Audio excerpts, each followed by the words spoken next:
Welcome to the Lifestar EMS Training and Education Center.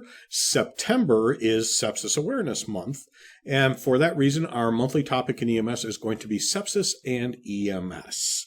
We're going to talk about how it was originally defined and then some recent changes within the last 5-6 years that have made a big difference in the way we think about sepsis and the way we respond to sepsis.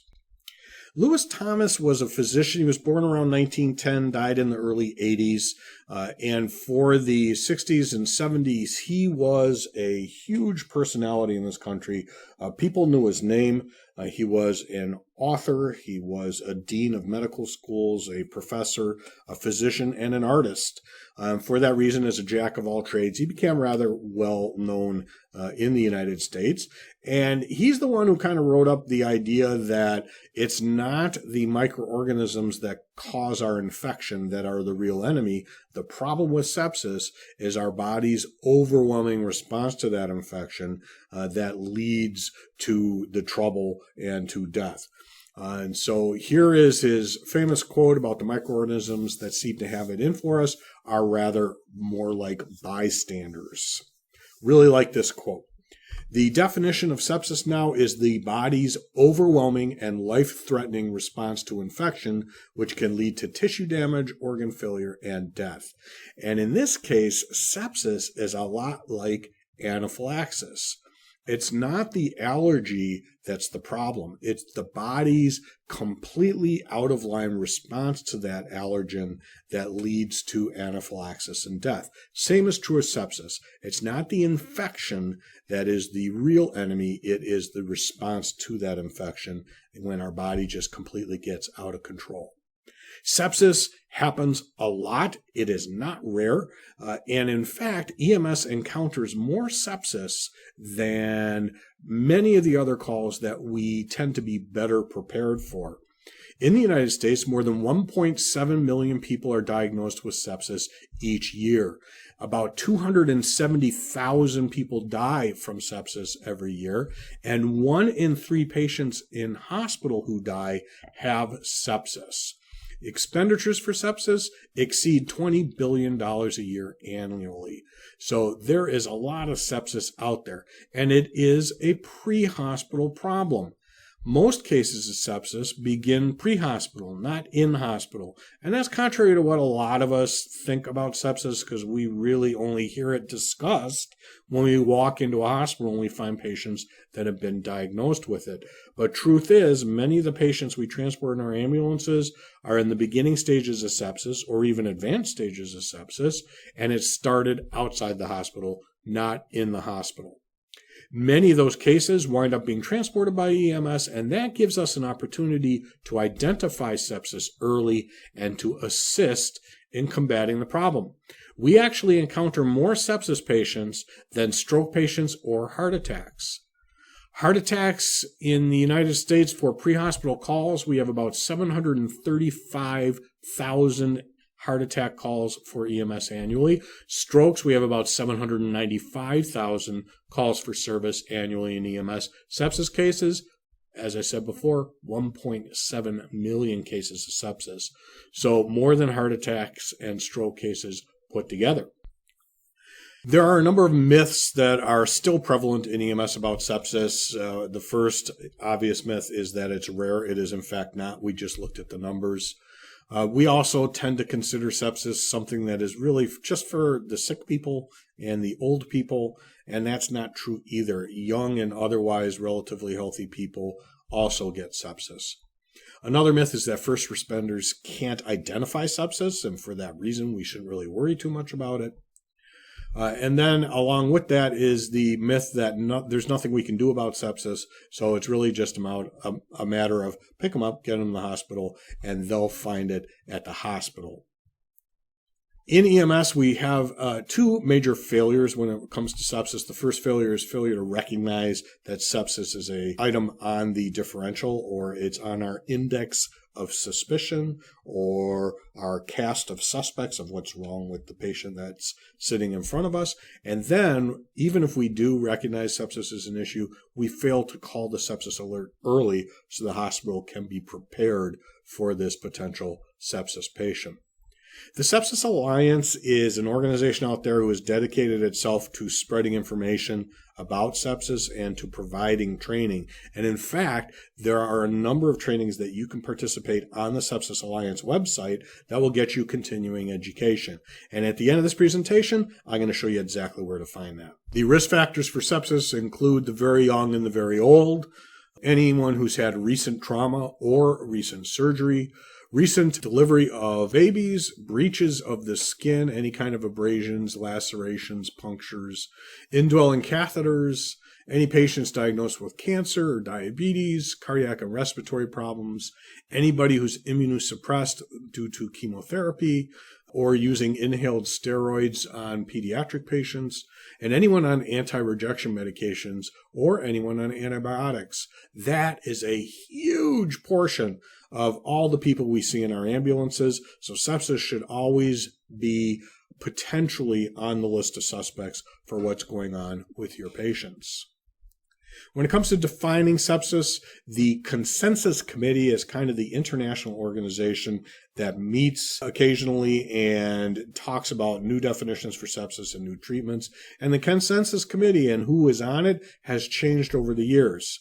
The first time the Consensus Committee met and came up with a definition of sepsis was in 1991, and there was really only two organizations, the American College of Chest Physicians and the Society of Critical Care Medicine. Later on in 2001, the Society of Critical Care Medicine and the European Society of Intensive Care Medicine revised the definition of sepsis, and in 2016, the list of people on the Consensus Committee ballooned, and it included the SCCM and the European Society of Intensive Care Medicine and a half dozen other organizations, all of whom consider themselves to be integral to the identification and treatment of sepsis. And the current definition in 2016 is the one that we work under today. That first definition of sepsis, or sepsis 1, started in 1991. That makes it a 31-year-old definition.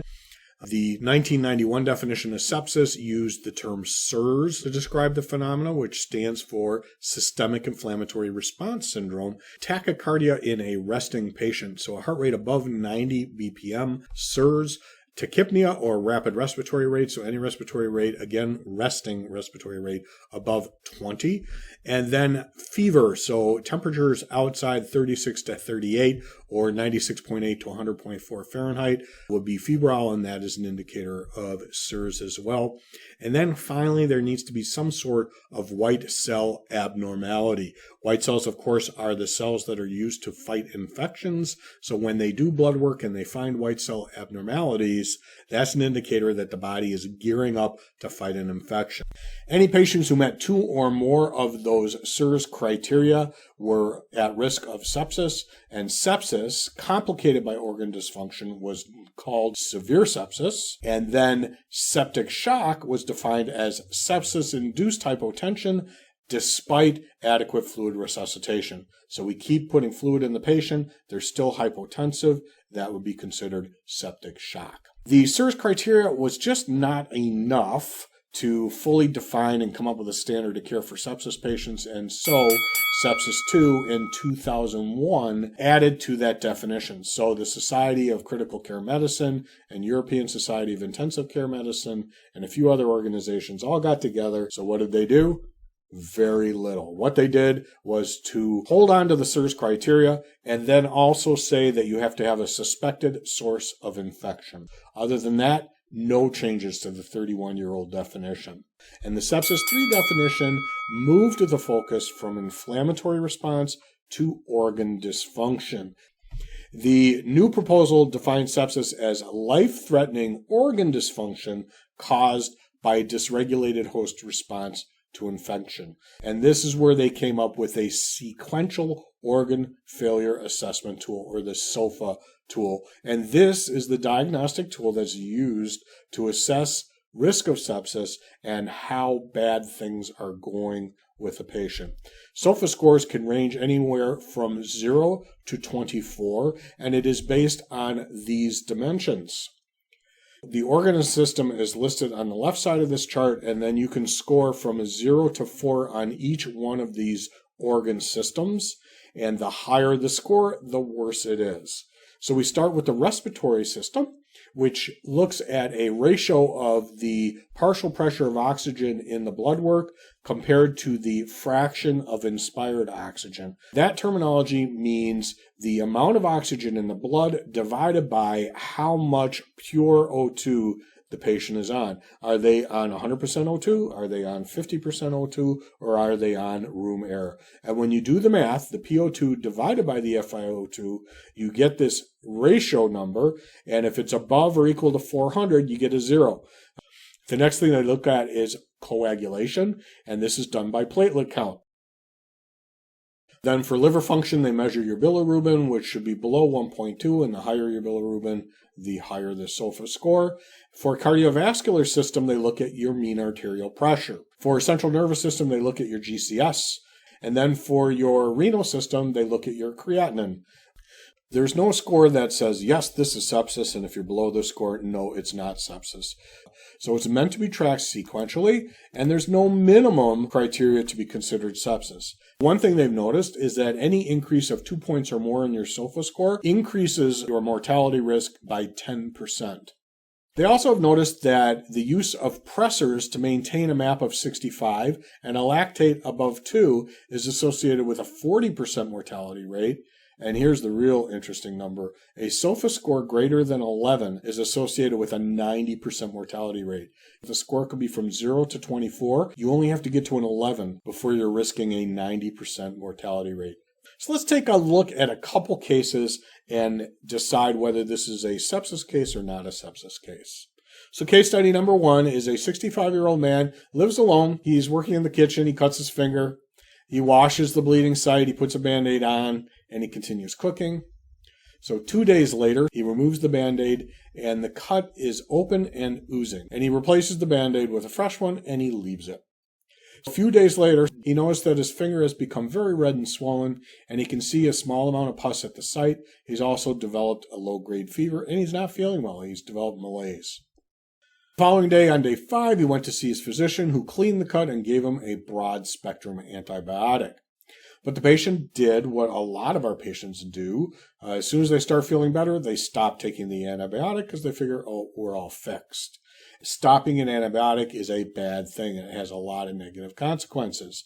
A few days later, he develops high fever, chills, severe fatigue, tachycardia, and growing mental confusion. A relative who walks in the door and sees how this guy is doing calls 911, and he's taken to the local emergency room. On admission, his temperature is 40 centigrade, his blood pressure is 88/60, his respiratory rate is 22, and his level of alertness, his eyes are open to verbal stimulus, but his speech is confused. He is unable to follow directions, and he withdraws from painful stimulus. Here are the lab values. For those of you that are not experts in lab values, we can put up the SOFA scores and lab values together to try to decide what the SOFA score for this patient is.